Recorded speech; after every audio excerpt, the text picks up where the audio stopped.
So we're just going to look at making a circular array. So I'm going to make a washer to fit on the outside of my clamp here. So first thing I want to do is find out what this diameter is and how much more I need to increase it. So I'm just going to evaluate, use my little measurer, and we can see it's got a diameter of 20 millimeters.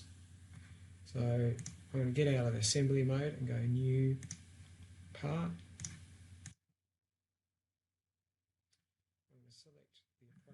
Plane that I want to use. In this case I want to use a front plane. Select, go around, spacebar, normal 2, sketch.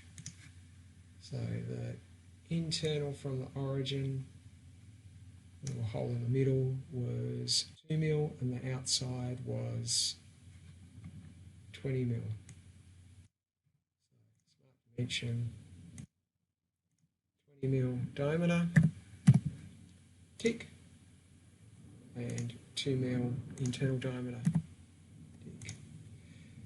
Now I'm going to make sure that this is just a reference or construction geometry. Right hand click.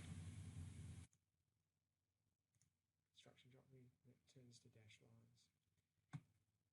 Because I want to do this to make this sort of look like a tap, I'm going to use my mirror function. So I'll get it done symmetrically. Circle like that. And then just off here, create a spline.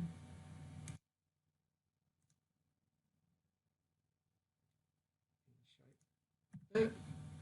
Now I'm going to mirror it. So first of all, I've got to trim the bits off I don't need this side of the line because I'm going to mirror it. That, and you can see there the problem is that I didn't extend this line. So there's a place to trim to. So trim entities, trim. So now I'll get rid of that side. I'm going to get rid of that one there. So I've got that nice shape. Mirror entities.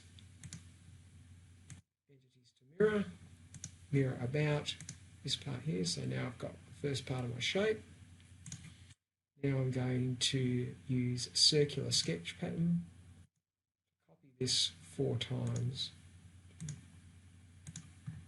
There's my basic shape. Tick. But I've still got this part missing here, so I can do the same. And this time I'm just going to use a tangential arc. Point, give it a nice little curve. Same thing, circular sketch pattern. This is the instance I want a circular sketch pattern.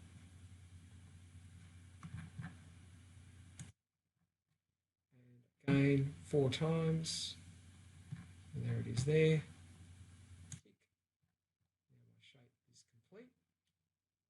It. It's a bit of 3 mil MDF, so let's make it 3 millimeters. So now, if I save my part, file, save as, I'll be able to use it in my assembly. I'm going to save this as part 3.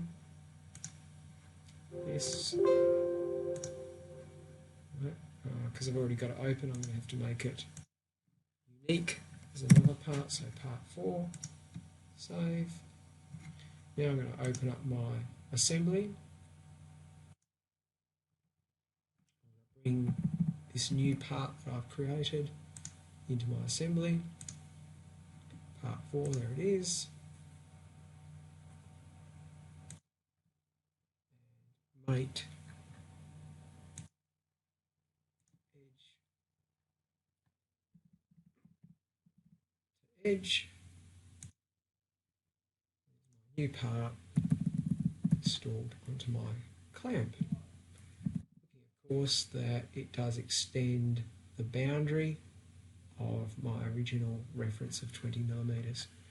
And of course later on if I wanted to I could go back and re-edit that part to make it a little bit bigger to make it suit this clamp a little better.